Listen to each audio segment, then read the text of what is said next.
morning students, welcome back.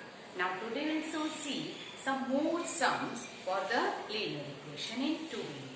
But keep in mind today's sums are very important, right? They are some unique sums that you have to do it 2 times, 3 times. You have to understand it thoroughly and then do it, right?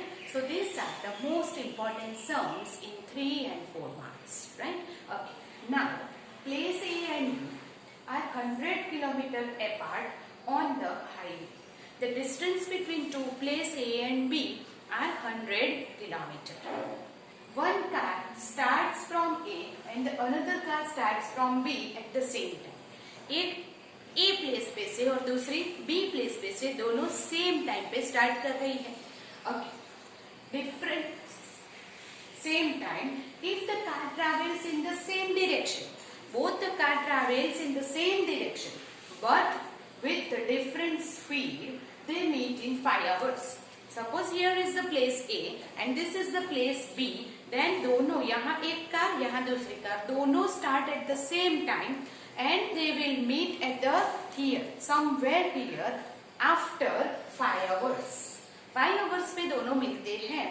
एक A पे से दूसरी B पे से start करके in the same direction if they will travel, then they will meet after 5 hours. If they travel towards each other, they meet in 1 hour. यहाँ पे A और B है. If they travel in the same direction, तो वो इस तरफ जाएगी and they will meet after 5 hours. While they meet each other, while they travel each other, so मतलब कि सामने ऐसे A और B से दोनों travel in the opposite direction. तो here somewhere they will meet in 1 hour. A और B के बीच में. What are the speed of two cars? जो हमें फाइंड करना है वो से हम ले लेंगे U and V और X and Y. कुछ भी ले सकते हो. तो let the speed of two cars are U and V. U kilometre per hour and V kilometre per hour are the speed of the two cars. जो हमें find करना है उसे हमने UV में लिया है. PQ में ले सकते हो, XY भी ले सकते हो, any word your choice. If two cars travel in the same direction, ये A प्लेस और B प्लेस पे से if you travel in the same direction, जब सेम डायरेक्शन है देन रिस्पेक्टिव स्पीड दोनों की रिस्पेक्टिव एक के डिपेंडेंट दूसरे की एक रिस्पेक्ट टू अनदर, उसकी जो रिस्पेक्टिव स्पीड है वो आपको क्या लेना है U minus V. Now speed का फॉर्मूला क्या है डिस्टेंस अपॉन टाइम. तो हमारी जो respective speed of the two cars है वो है U minus V when they travel in the same direction. Both the direction is in the same. So U minus V distance कितना travel किया A और B के बीच का 100 और they will meet in time 5 hours. तो U minus V हो जाएगा 20. Now two cars travel in opposite direction. A और B से वो दोनों अपोजिट डायरेक्शन में आ रहे हैं. Then the respective speed will be U plus V and then we will meet in 1 hour. Again speed is equal to distance upon time. So that is U plus V 100 हो जाएगा. So we will give here is the two equation. Whenever same direction है तो speed is U minus V. When the opposite direction has speed is U plus V. That you will keep in mind. That is the respective speed of two car. Now here is elimination method. So you will get U 2U is equal to 120 तो U is equal to 60. Any of one equation में अगर आप U की value रख देते हो then you will get V is equal to 40. Now what is U and V? U and V are the speed of two cars. So you will write the answer finally that the speed of two cars are 60 km and 40 km. That is the answer. So you have to keep in mind while the respective speed you will take. So this is the first sum. We'll do some more sums on based on the speed, right? So do it.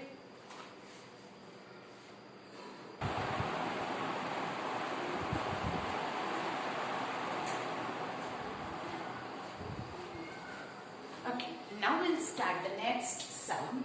A boat goes 30 km upstream and 44 km downstream in 10 hours. 13 hours it can go 40 km upstream and 55 km downstream. Determine the speed of the stream and that of the boat in still water. Still water that is steady water में what is the speed of the boat that आपको find करना है, and what is the speed of the stream वो आपको find करना है।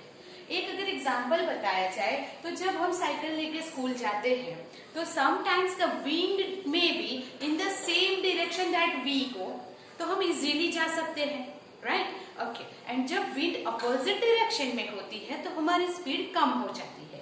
यही formula same to same हम यहाँ पे यूज करेंगे कि जब बोट जो है वो जब स्ट्रीम अगर ऐसी है, इस डायरेक्शन में स्ट्रीम है और उसी डायरेक्शन में जब बोट जा रही है उसे बोल रहे हैं हम down stream. That is what down stream मतलब the direction of the stream and boat is same. तो क्या हो जाएगा, दोनों की स्पीड ऐड हो जाएगी। सेम डायरेक्शन है तो स्पीड क्या होती है, रिस्पेक्टिव स्पीड ऐड होती है। एंड व्हेनेवर जब स्पीड की डायरेक्शन ये है और बोट इस तरफ जा रही है, that means it is in the opposite direction, तब क्या होगा, स्पीड डिक्रीज होगी और वो अपस्ट्रीम कहलाता है। That you keep in mind when the speed direction is and the direction of boat is same, it is downstream. When you add the respective speed and whenever speed की direction, stream की direction and boat की direction is opposite, then it is called upstream. Now जो हमें find करना है उसे हम x and y लेंगे. So here you want to find the speed of the stream and that the boat in still water. boat in still water मतलब steady water में boat की speed क्या है and stream की speed, दोनों की stream हमें speed हमें find करनी है। तो हम ले लेंगे let the speed of the boat in still water is x kilometer per hour and speed of the stream is y kilometer per hour। जब boat की speed और stream दोनों एक ही direction में होंगे तब हम लेंगे the speed of the boat in downstream and that downstream is called x plus y kilometer per hour, while the speed of the boat in upstream, upstream मतलब this is the speed and stream and this is the boat, it is in opposite direction, then it is called x minus y kilometer per hour। फिर से दोनों की कौन, एक तो stream that is पानी का बहाव और दूसरी बोट, दोनों की डायरेक्शन सेम है, it is called downstream, then the respective speed is called x plus y. जब हम विंड की डायरेक्शन में साइकिलिंग करते हैं तो स्पीड बढ़ जाती है, that is x plus y. उसमें x जो है वो साइकिल की स्पीड है और दूसरी y जो है वो विंड की स्पीड है। समझ में आ रहा है? और सेम वे जब अपोजिट डायरेक्शन में साइकिलिंग करते हैं तो x माइनस वाई, क्योंकि हमें ज्यादा एनर्जी लगानी पड़ती है।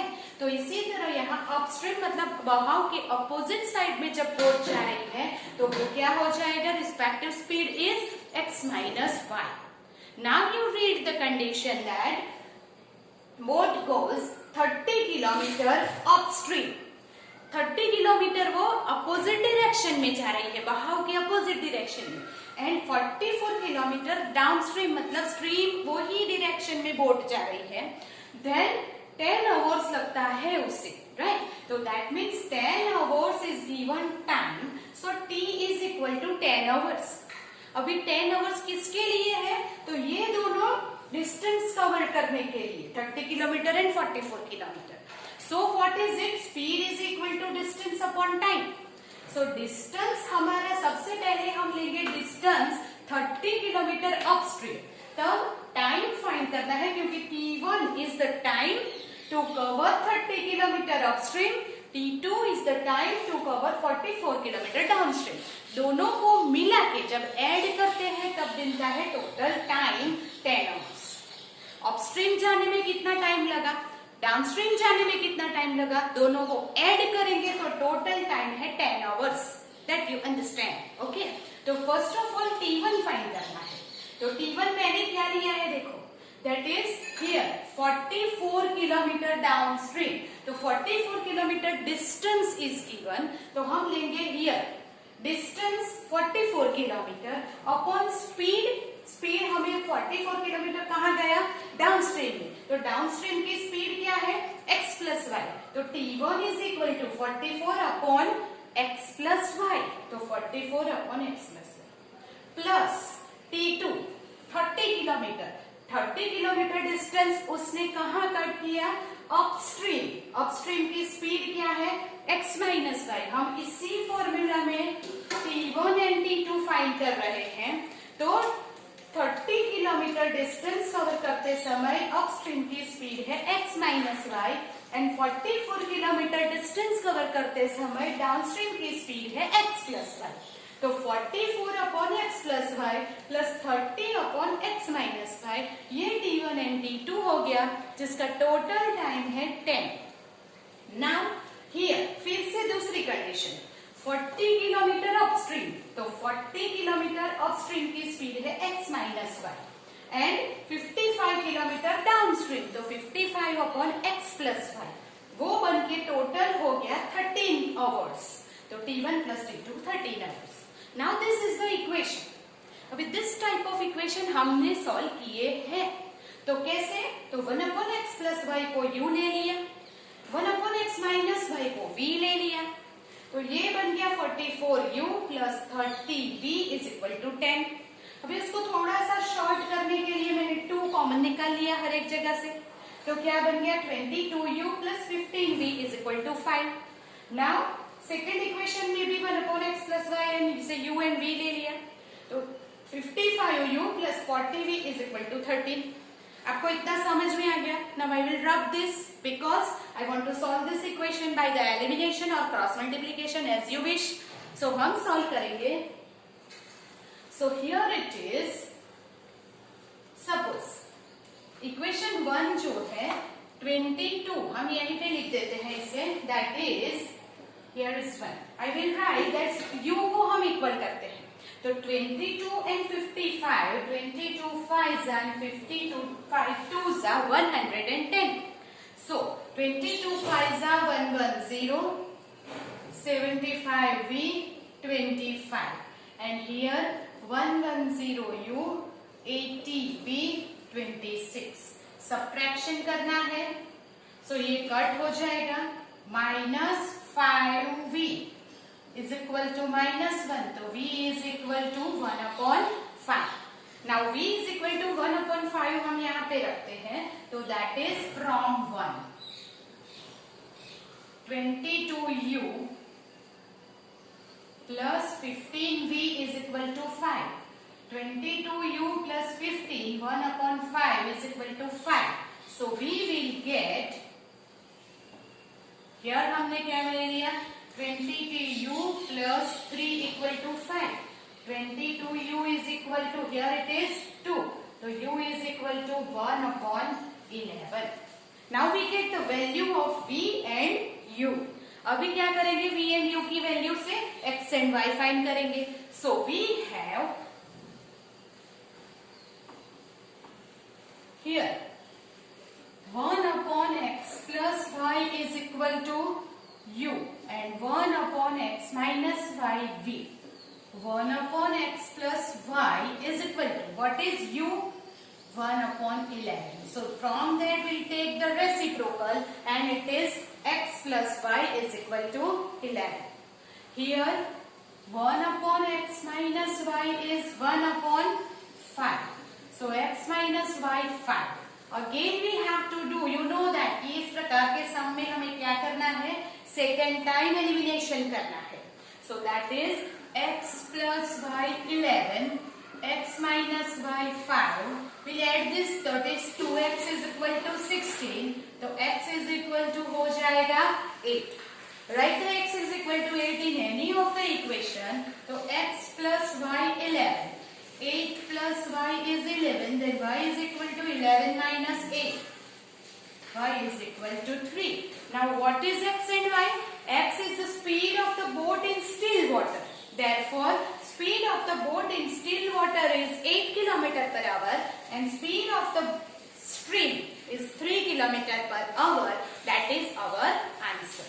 So you have to keep in mind, this is the most important sum of this chapter. It is somewhat different. So आपको ये याद रखना है. Do it, then we'll go ahead with the same next sum. Okay, the next sum will be Ritu can row downstream in 20 km in 2 hours and upstream 4 km in 2 hours. Find the speed of rowing in still water and speed of current. यहाँ पे upstream and downstream का addition करके time नहीं दिया है, different direction में different distance and different time दिया है। तो हम डाउनस्ट्रीम का एक इक्वेशन बनाएंगे, अपस्ट्रीम का एक इक्वेशन बनाएंगे और दोनों को सॉल्व करेंगे। हमारे अगले सम में डाउनस्ट्रीम प्लस अपस्ट्रीम का टोटल टाइम 2 टाइम्स दिया था, यहाँ ऐसा नहीं है। तो हमें फाइंड क्या करना है, the speed of rowing in still water, उसे हम ले लेंगे x। The speed of rowing in still water is x kilometre per hour, while the speed of current, the speed of current is y kilometre per hour, वो हमें find करना है। Now speed of rowing in downstream, तो जब current मतलब पानी के बहाव की डायरेक्शन में ही जाना है, तब downstream that is the respective speed दोनों की ऐड हो जाएगी और वो बन जाएगा x plus y kilometre per hour. और जब speed of rowing in upstream मतलब अब करंट की डायरेक्शन एंड रोइंग की डायरेक्शन डिफरेंट होगी, तो बन जाएगा respective speed x minus y kilometre per hour. Now that you can remember. Now speed is equal to distance upon time है। अभी फर्स्ट क्या है, डाउनस्ट्रीम का डायरेक्शन है 20 किलोमीटर, डिस्टेंस है 20 किलोमीटर एंड टाइम है 2 hours. So what we will take, distance 20 kilometre and time 2 hours. पर कब, जब वो डाउनस्ट्रीम में जाता है तो डाउनस्ट्रीम की स्पीड हम ले लेंगे x plus y. So therefore x plus y is equal to 10. That is our equation 1. Whenever speed is equal to distance upon time, अब हम जाएंगे अपस्ट्रीम। तो अपस्ट्रीम की स्पीड क्या लेनी है, x माइनस 1। डिस्टेंस अपस्ट्रीम में कितना, 4 kilometre and time is 2 kilometre. So again we get this x minus y is equal to 2. Then this is the equation 1 and 2. It is a simple equation. You can eliminate directly. Nothing to do else. And therefore by elimination you get x is equal to 6 and y is equal to 4. Now what is x? Every time you have to write the final answer at the end, that you keep in mind. So x is what? Speed of rowing in speed of rowing in still water is 6 kilometer per hour and speed of the current is 5 kilometer per hour. आपको याद रखना है, that you keep in mind. So this is the sum of based on the stream and speed and direction. So keep in mind, we'll do some more sum for that, right? And this is the most important topic of this chapter. So हमने last में लिया है, आप याद रखेंगे ये सम कैसे करने हैं एंड